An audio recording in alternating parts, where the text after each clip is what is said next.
Welcome to the part 6 of chapter 4। Chapter 4 में अब तक हम कर चुके थे ट्रांसफ़र ऑफ हीट के बारे के का जो टॉपिक है वहाँ तक हम कर चुके थे। ठीक है, जो ट्रांसफ़र ऑफ हीट होता है उसमें ट्रांसफ़र जो हीट होता है वो 3 तरीके से हो सकता है, कंडक्शन, कन्वेक्शन एंड रेडिएशन।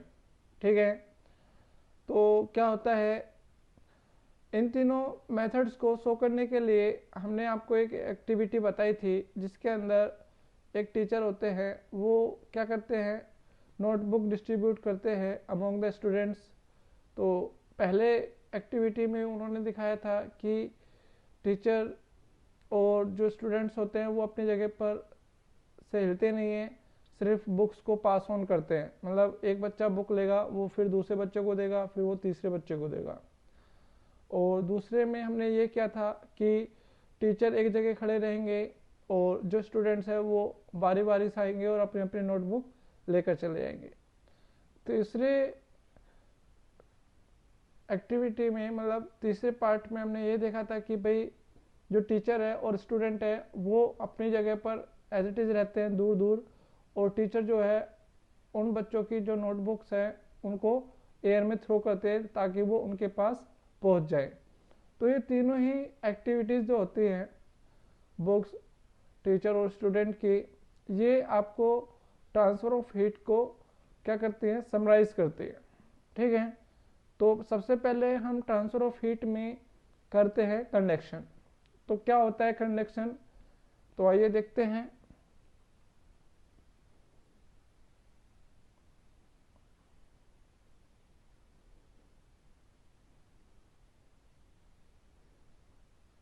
यहाँ पर आप देख सकते हैं कि जो फिगर 1 है, ए है, उसके अंदर टीचर्स और स्टूडेंट्स वो अपनी जगह पर से हिलते नहीं हैं, लेकिन जो नोटबुक्स है उनको पास ऑन कर देते हैं। दूसरी एक्टिविटी में टीचर अपनी जगह पर रहते हैं और स्टूडेंट्स आते हैं, वो एक एक करके अपनी नोटबुक लेकर चले जाते हैं। लेकिन जो फिगर सी है उसके अंदर स्टूडेंट्स दूर खड़े हैं, टीचर दूर खड़े हैं, वो टीचर्स जो होते हैं वो नोटबुक थ्रो करते हैं स्टूडेंट्स की तरफ। तो ये तीनों ही 3 प्रोसेस को दिखाते हैं जिनकी वजह से ट्रांसफ़र ऑफ हीट होता है। ठीक है, तो सबसे पहले हम बात करते हैं कंडक्शन की। तो क्या होता है कंडक्शन, कंडक्शन समझने के लिए हम यहाँ पर एक एक्टिविटी करते हैं। आइए देखते हैं क्या एक्टिविटी है वो। When you heat one end of steel spoon by keeping it over a Bunsen burner, you find that its other end also become hot after some time. तो आपके घर में एक स्टील की स्पून है, या सभी के घर में होती है।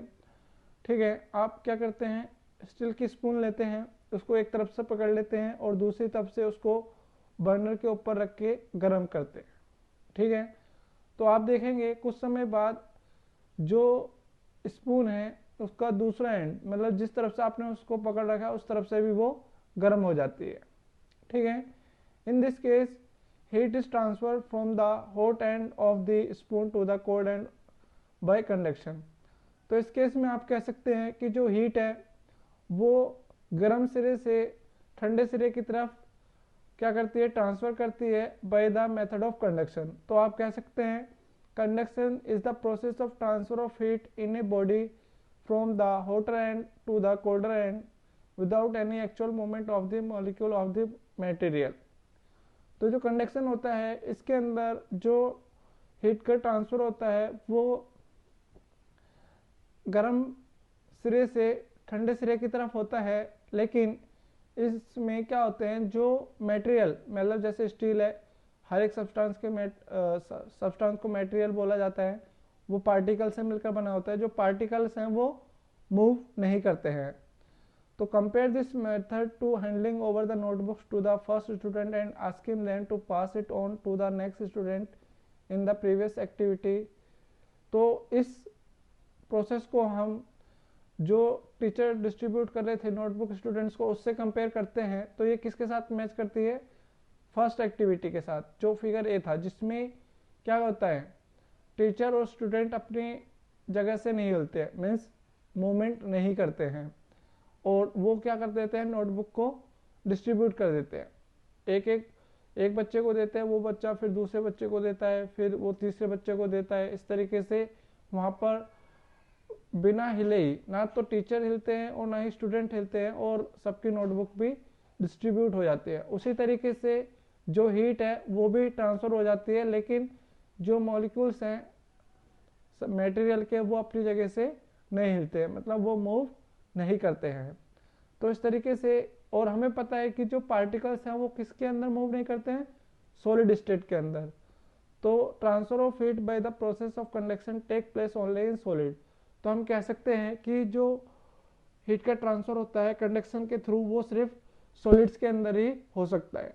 ठीक है, जैसे यहाँ पर दिखा रखा है फिगर के अंदर, आपने मेटल की स्पून ली, उसको गर्म किया, कुछ समय बाद उसका दूसरा एंड जो कोल्डर एंड होता है वो भी गर्म हो जाता है। क्यों? क्योंकि उसमें हीट ट्रांसफर होती है कंडक्शन के थ्रू। ठीक है, now we will talk about the conditions required for the conduction of heat.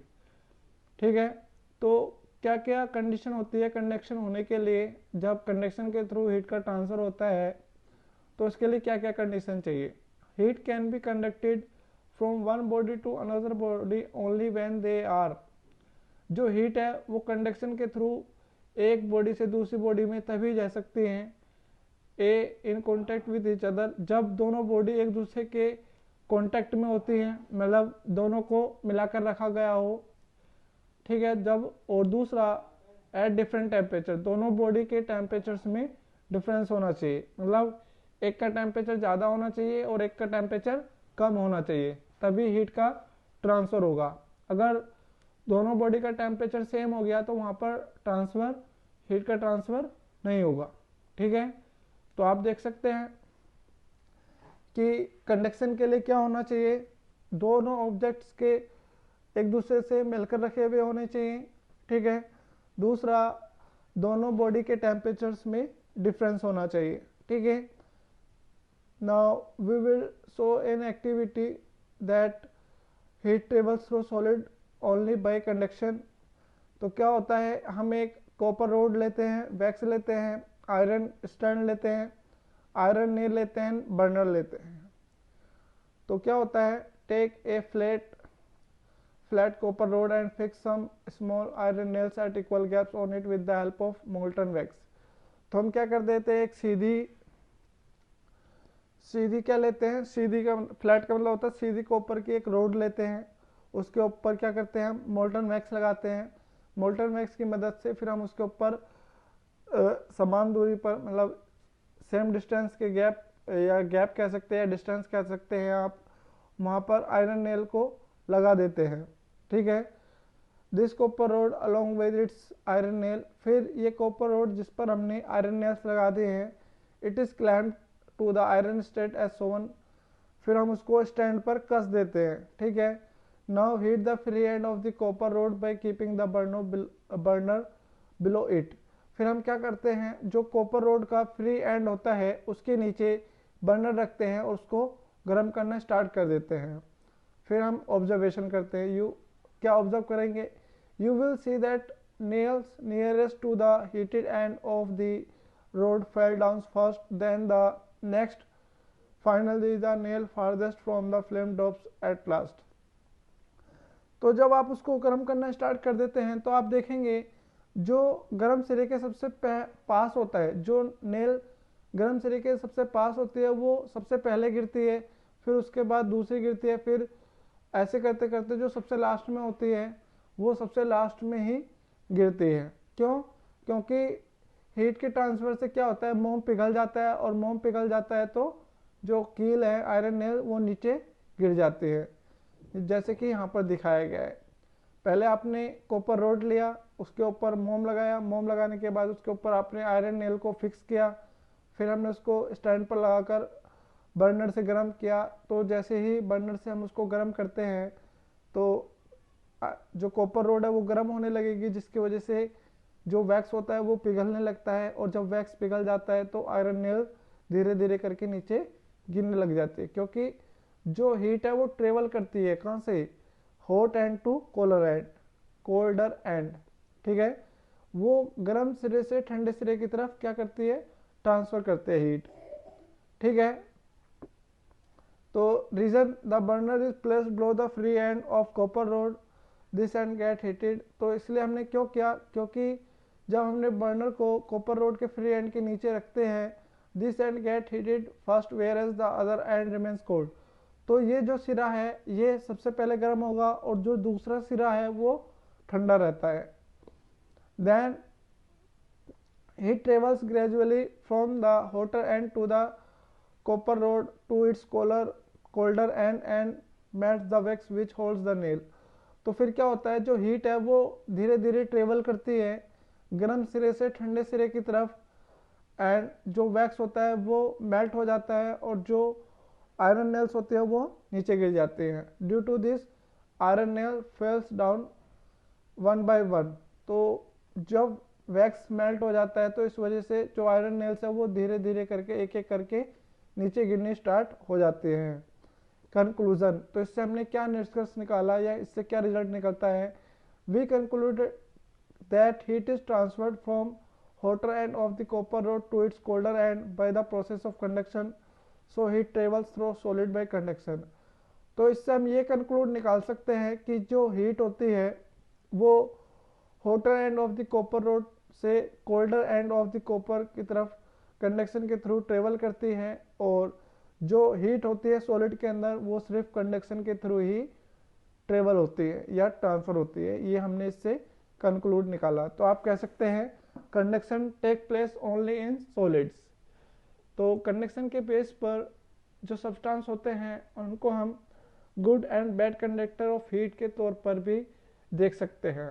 इसके लिए हम क्या करते हैं, take hot water in a beaker, हम एक बीकर लेते हैं उसमें गर्म पानी करते हैं और कुछ आर्टिकल्स, कुछ सामान जो घर में रहता है जैसे स्टील स्पून हो गया, प्लास्टिक स्केल हो गया, पेंसिल हो गया और एक डिवाइडर हो गया, ठीक है।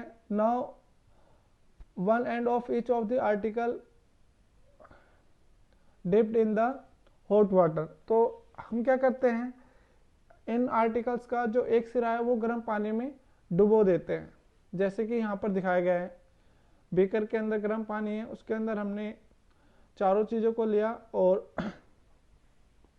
उसमें डिप कर दिया as shown in the figure. After few minutes touch the other end of the each article, you observe that, कुछ समय बाद जब आप उनका जो ऊपर वाला सिरा है उसको टच करके देखते हैं तो आपको क्या क्या पता चलता है, the steel spoon and the divider got hot, both are made up of metal, तो जो स्पून और डिवाइडर होता है उनका दूसरा सिरा भी गर्म हो जाता है, क्यों, क्योंकि दोनों मेटल के बने हुए हैं, they allow heat to pass through them, तो वो क्या कर देते हैं, हीट को अपने अंदर से फ्लो करने के लिए अलो कर देते हैं, इसलिए उनको हम क्या बोलते हैं, कंडक्टर बोलते हैं।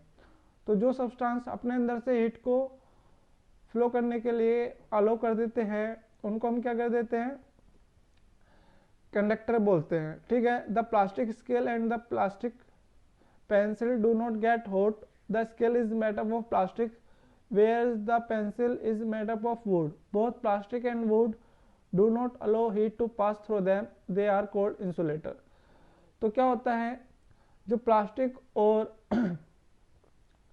पेंसिल होते हैं उनका जो दूसरा सिरा होता है वो गर्म नहीं होता है, क्योंकि जो स्केल है वो प्लास्टिक का बना हुआ है और जो पेंसिल है वो लकड़ी की बनी हुई है। तो प्लास्टिक और वुड जो होते हैं वो अपने अंदर से हीट को पास नहीं होने देते हैं, तो ऐसे सब्सटेंस को क्या बोलते हैं, हम इंसुलेटर बोलते हैं। तो जो अपने अंदर से हीट को पास होने देते हैं उनको तो बोलते हैं हम कंडक्टर, और जो अपने अंदर से हीट को पास नहीं होने देते उनको बोलते हैं हम इंसुलेटर, ठीक है। तो the material which allow heat to pass through them quickly are called good conductor of heat. All metals like silver, copper, aluminum, iron and alloys like brass, stainless steel are good conductor of heat। तो जितने भी substance या material होते हैं जो अपने अंदर से हीट को पास होने देते हैं ऐसे सब्सटेंस को हम बोलते हैं गुड कंडक्टर ऑफ हीट। जैसे बहुत सारे मेटल हो गए आपके, सिल्वर, कॉपर, एल्यूमिनियम, आयरन और एलॉय जैसे ब्रास हो गया और स्टेनलेस स्टील हो गया, ये सभी क्या हैं, गुड कंडक्टर ऑफ हीट होते हैं। ठीक है। Now the material which do not allow the heat to pass through them are called bad conductor of heat और इंसुलेटर। तो जो सब्सटेंस अपने अंदर से हीट को फ्लो नहीं होने देते हैं उनको क्या बोलते हैं हम, बैड कंडक्टर ऑफ हीट और इंसुलेटर बोला जाता है। Paper, wood, leather, clothes, asbestos, bricks, mud, rubber, plastic, glass, bakelite are bad conductor of heat और इंसुलेटर। ठीक है। जितने भी paper, wood, leather, clothes, asbestos एक सब्सटेंस होता है, bricks, mud, rubber, plastic, glass, bakelite, ये सभी क्या होते हैं, हीट के पुअर कंडक्टर या इंसुलेटर होते हैं। और air and distil water are also bad conductor of heat.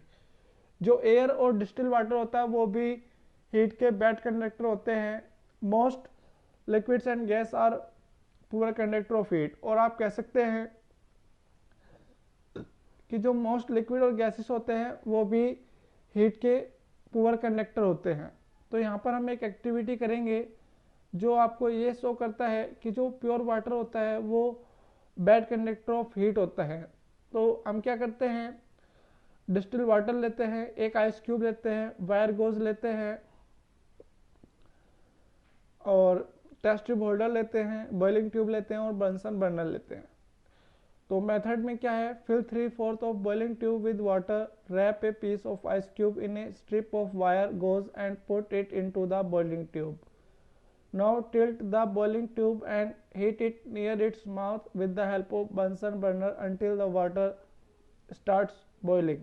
तो हम क्या करते हैं, पहले बॉइलिंग ट्यूब को 3/4 तक भर लेते हैं, फिर हम क्या करते हैं, आइस को वायर गोज में रैप करके उसको बॉइलिंग ट्यूब में रख देते हैं। उसके बाद बॉइलिंग ट्यूब को थोड़ा सा तिरछा कर लेते हैं और उसका जो माउथ होता है, माउथ के पास से उसको बंसन बर्नर की तरफ से गर्म करते हैं जब तक कि पानी बॉईल करना स्टार्ट ना कर दे, जैसा कि आपको यहाँ पर डायग्राम में दिखाया गया है। ठीक है। आपने इसको गर्म किया। Observation, you see that the water begins to boil but the ice cube in the lower part of the boiling tube remains unchanged, it does not melt. तो आप देखते हैं कि जो जहाँ पर हमने बर्नर लगाया है वहाँ पर तो पानी बॉईल करने लगता है, लेकिन नीचे वाले पार्ट में जहाँ पर आइस क्यूब होती है, आइस क्यूब का जो पानी है वो चेंज ही नहीं होता है, क्योंकि जो आइस है वो मेल्ट ही नहीं हुई। तो कंक्लूजन, तो इससे क्या पता चलता है कि जो हीट होती है वाटर के अंदर वो ऊपर वाले पार्ट से नीचे वाले पार्ट में पहुंची ही नहीं। तो इससे ये पता चलता है कि जो प्योर वाटर होता है वो हीट का बैड कंडक्टर होता है। Means distil water is bad conductor of heat, क्योंकि अगर ये कंडक्टर